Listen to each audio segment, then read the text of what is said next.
to my random dungeon files. This is a small series that I'm going to be kind of creating, and I don't really know what I'm doing, but there's been a lot of requests since I did my random dungeon generator to kind of continue this kind of work.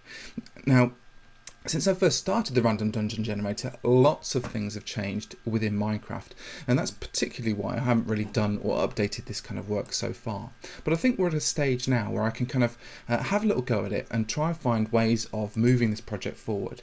So now in Minecraft, and I'm going to be using the latest snapshots until we get to 1.8, we've got something called clone. So this is the first thing that I want to sort of really look at today, and I'm going to be doing it in a kind of very sketchbooky kind of way. So basically it's a kind of a let's play, make a random dungeon generator kind of series. Who knows where it will lead? Who knows what problems I will encounter? Who knows whether I will be able to do it or not? It really is that random. Okay, so do stay with me, and we'll see how we can get on.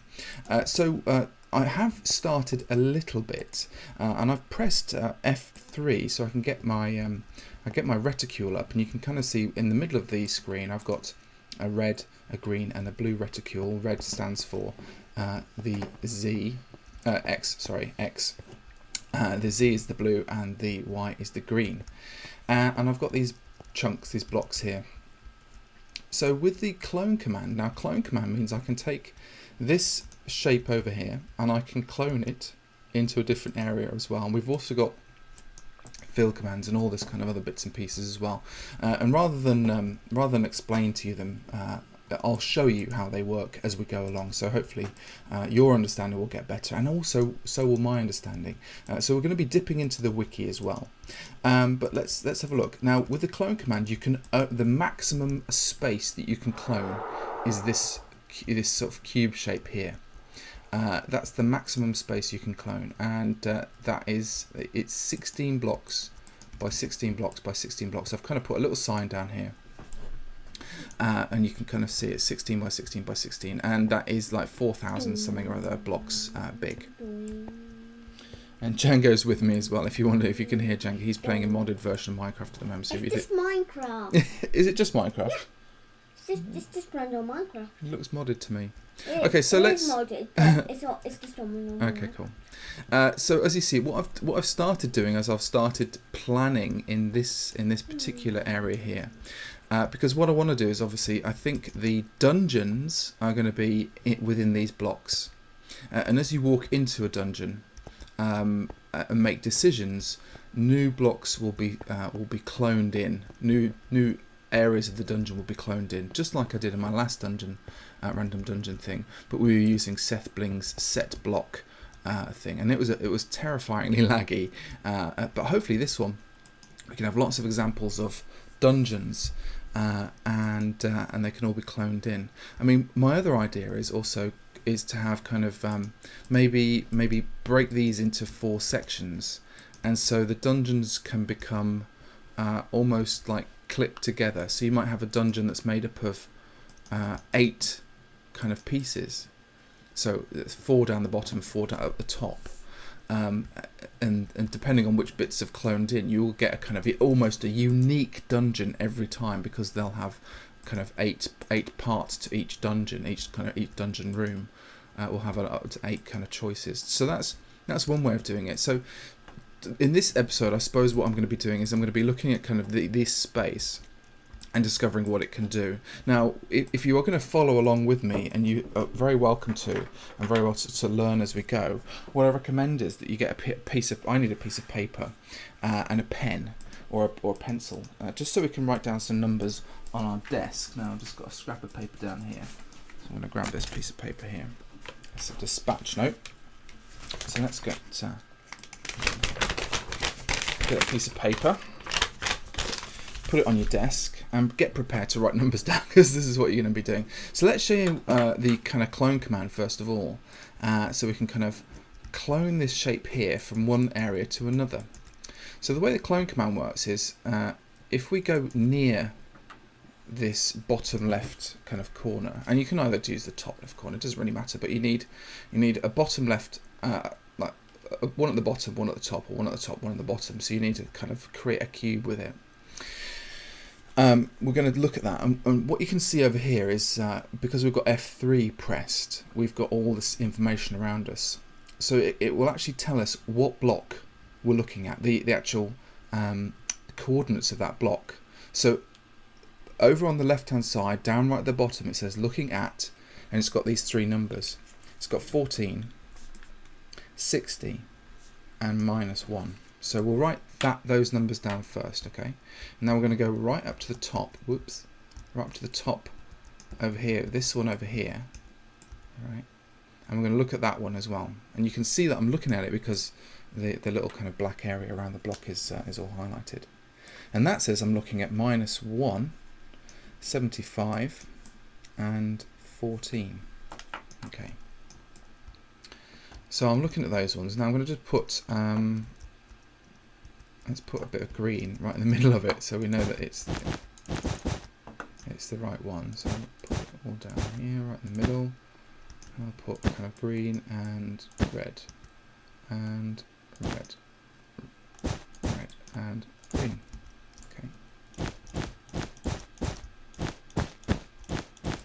Okay.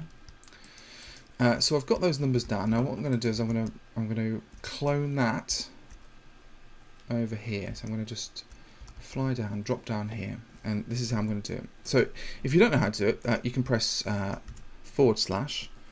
clone and then just press return, and that will give you the kind of usage of clone. Now what it says here, it says / clone, and then it's got these kind of little kind of brackets, got let's get you back again, x1 y1 z1. So those are our three coordinates, x, y and z, and then we've got another set of coordinates which is for that second point. So it's looking at the first point that we looked at, 1, and then the second point, which is 2, and then we've got a third set of coordinates, x, y and z, and then we've got something that says mode, and we'll talk about mode later, probably not today. So the second set of x, y and z are where you want to put it.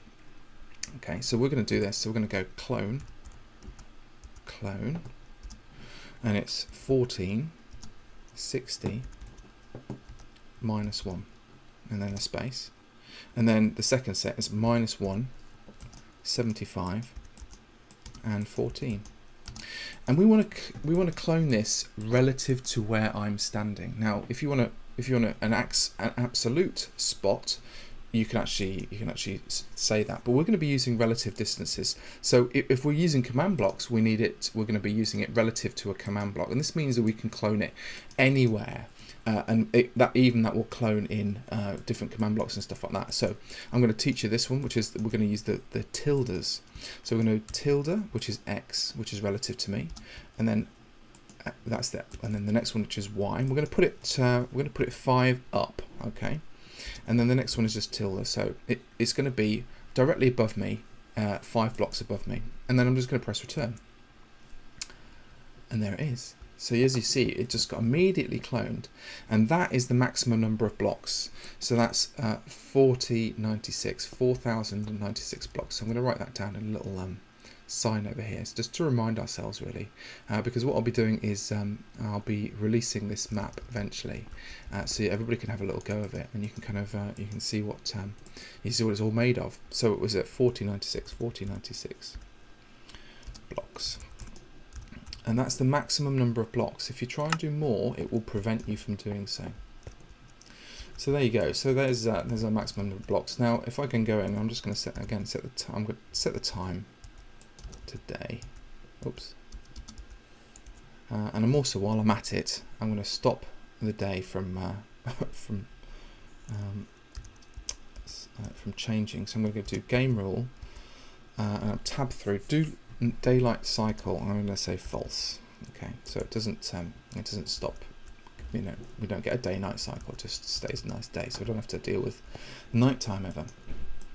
So there you go. So that's how we can kind of clone things. And over here, I've kind of started mapping out some kind of, some green blocks to really figure out the size of this. Because I suppose what I think I'm going to be doing is there'll be an outside cube. Okay, so that's this edge is the maximum that I can get to, and then there's going to be an inner side. So it's like, how big is my my actual dungeon going to be? You know, how large can I make it, and how small can I make it without it feeling a bit weird?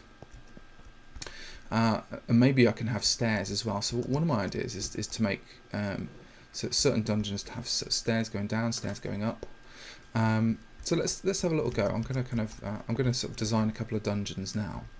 I'm going to try and give myself like two cubes. Now the outside area is going to contain things like command blocks and clocks and maybe spawners as well, so we can kind of actually spawn things in. I've got to be careful how things operate, because the clone tool I think doesn't clone entities. That includes picture frames and things like that, so we're going to have to find a solution to figure out how that might work. Okay, so that's two in. So this is kind of how big the dungeon might feel. So that feels okay. It feels kind of adventure-y. And you might have a door there, and you might have the door be here. Is that kind of in the middle? Yeah. And this is how I kind of did my other one. It was like you went in, you had choices, so you could go in. So this could be a corridor here. Let's get rid of this bit here. Okay, so you got corridors and then you got doors. Now they're a double door at the moment, which might be quite interesting.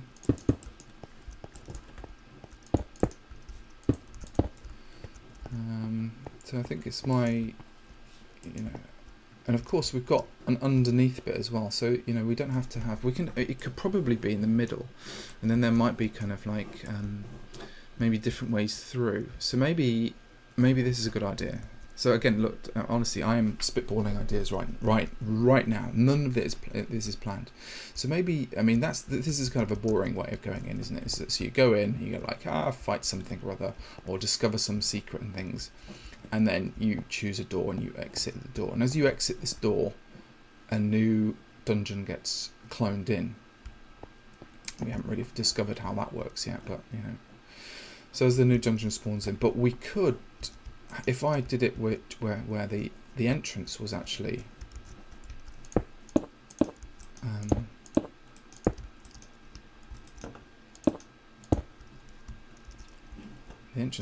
up here. High enough, yeah, that's high enough. And now we can show you another little tip. So let's do a fill. Let's do fill.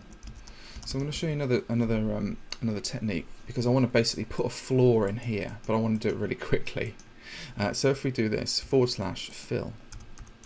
Okay.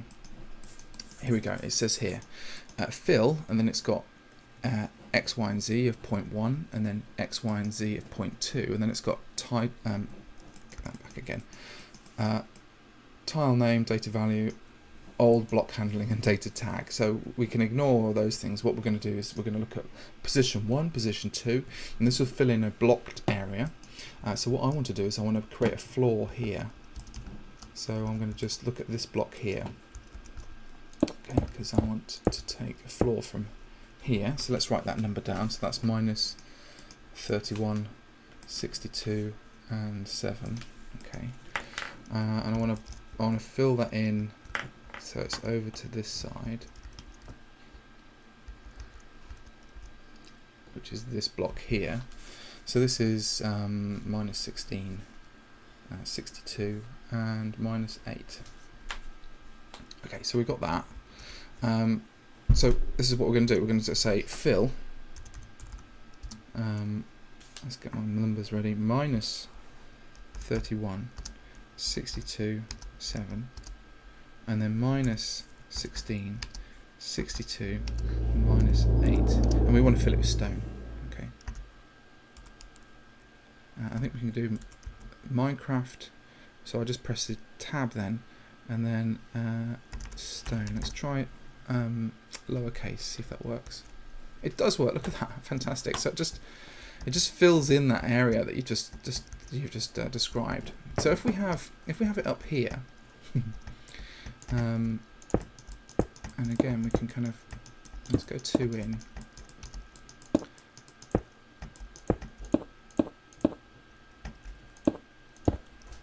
Okay. So again, all our mechanical stuff will be outside here, our command blocks and things. Then we could have a scenario. Fly down. We could have a scenario where you walk in here. There's maybe one entrance out here, but there might be a kind of a way down into either maybe a sewer or a water puzzle, which might be quite cool as well, because this will actually do water as well. So there might be steps down, so you might be able to. So we can add a third dimension, and then we can even add more layers to this as well. So that's one of the ways. You know, maybe we can have different floors in this kind of cube space, or maybe we can have. I like the idea of sewers, you know, and kind of that's a sewage system underneath. That might be quite cool. You know, and then there's different kind of mobs down here. This might be slimes and all sorts of stuff going on down here. And I want to kind of create a narrative that goes through this dungeon as well. So you know, yes, it's random, but it's also got a little bit of meaning to it as well. So let's block this off on this one and just have it. This is a sort of, so these are sketches. Okay, these cubes that I'm doing at the moment are going to be sketches. So this dungeon has got an entrance, got a downstairs bit. Look, we've got a space up above as well. Make lava parkour. You want lava parkour? Yeah. Oh my goodness. Well, that's to the boss. Yeah. Well, maybe. Well, you see, you know, you've got structures like this. Maybe in another one you could have a quite. It could. You know, this feels quite cramped, right? So you have kind of cramped areas, and then in other ones it could feel quite spacious. So as you go in, it's like, whoa, this is really big, and there's like a pool of lava, and you have to sort of parkour your way through. Now, what I've got to remember is that if you kill a player, one of the most frustrating things is if you is to start a whole level again. So it might be great to have kind of checkpoints built in to these things, and a checkpoint will be built in to this. So as a player kind of entered a space like this, we can actually have a command block, check the player, reassign the player's spawn point, so if they do die, they just come back to that point there. That might be quite good fun. So that's probably all I've got time for today. It's just a really quick one. So we just covered a couple of things, which was the clone, and we covered the fill tool, and we kind of started to think a little bit about what these things might look like. So again, if you've got any suggestions or ideas of your own and you want to kind of contribute to them, I may or may not take them, but I certainly will respond in the comments and also sort of take on board kind of people's ideas and stuff. So this is going to be a kind of a reasonably live series, so I'm going to be doing them and releasing them and doing them and releasing them, and we'll see how far I get with them. If it gets really popular, I will continue. So do give it a like. If you do like it, do give it a like and support it. If it doesn't get any like, I may abandon it. So if you do like this kind of stuff and you want to kind of see more, do like it and do subscribe and do comment as well. So until next time, thank you very, very much for watching. Until then, goodbye.